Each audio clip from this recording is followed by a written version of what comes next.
Olá, esse é um vídeo da ABDA, Associação Brasileira do Déficit de Atenção, sobre como conversar com o seu filho sobre essa pandemia do coronavírus. É claro que não existe uma receita de bolo, mas existem algumas dicas que podem ajudar você a conversar sobre essa situação com as crianças. Vamos lá.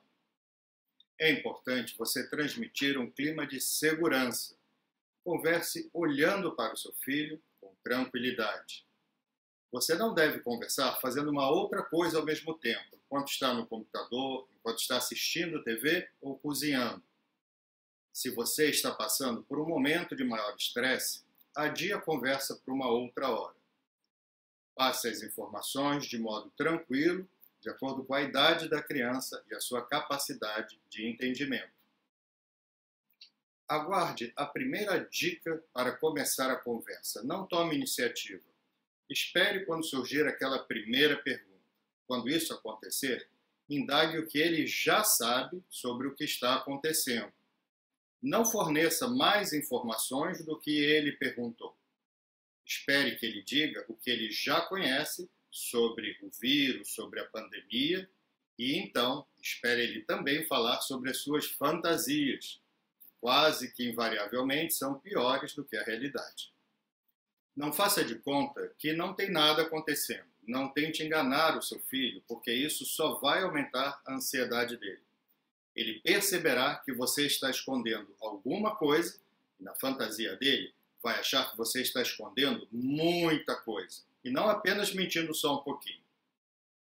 Também é importante não prometer coisas que não são possíveis, do tipo: meu filho, não se preocupe, aqui em casa ninguém vai pegar coronavírus. Em vez disso, diga o seguinte: existem várias maneiras de enfrentar essa doença. E em seguida, você pode demonstrar as técnicas de higienização que são recomendadas para todos nós.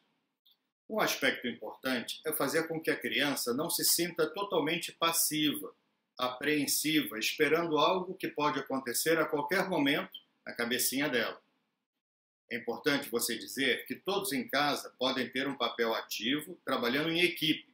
Por exemplo, sabendo como espirrar, sabendo como tossir, um ensinando e controlando o outro dentro de casa. E também, eventualmente, o que é preciso fazer quando se sai na rua e volta-se para casa. Quando a criança tem a sensação de um papel mais ativo, ela tem uma sensação de controle, mesmo que parcial. E isso diminui, geralmente, a ansiedade da criança. Como falar de morte com crianças é algo difícil, mas algumas dicas podem ajudar, segundo os especialistas.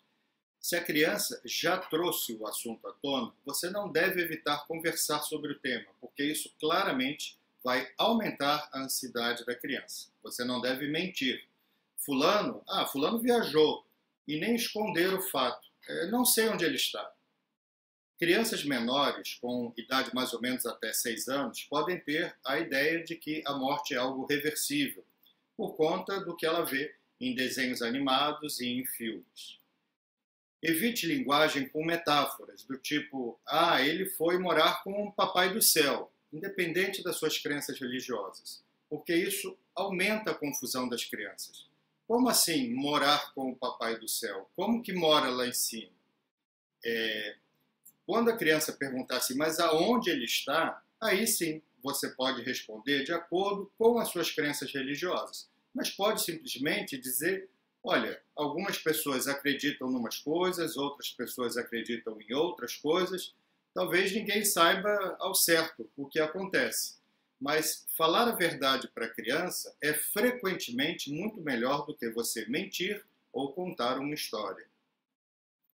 Com adolescentes, as conversas também podem ser difíceis, porque muitos adolescentes passam, às vezes, por longos períodos sem querer conversar direito com os pais, fechados muitas vezes em seu quarto e apenas interagindo com seus amigos por mídia social. Frequentemente, esse fato se associa à ideia de que os pais são de outra geração, eles não vão nem entender o que eu estou falando, enfim. Obviamente que você procurar ativamente seu filho adolescente para saber como ele está se sentindo, o que está passando na cabeça dele, não vai ajudar em nada. Procure inverter a situação. Procure o seu filho adolescente para dizer como você está se sentindo ou para conversar com ele sobre o que alguém está passando ou o que alguém está sentindo. Uma das coisas que pode ajudar nesse momento em que todos nós estamos em isolamento social em casa é atribuir a ele uma função importante, como, por exemplo, o controle dos mantimentos de casa ou até mesmo dos medicamentos que as pessoas fazem uso diariamente. Por último, um aspecto que não pode ser esquecido em qualquer conversa. Nós estamos passando por uma situação muito complicada, nós estamos sofrendo bastante, mas isso vai passar. Isso é muito importante. É uma situação difícil, mas ela vai passar. Até breve.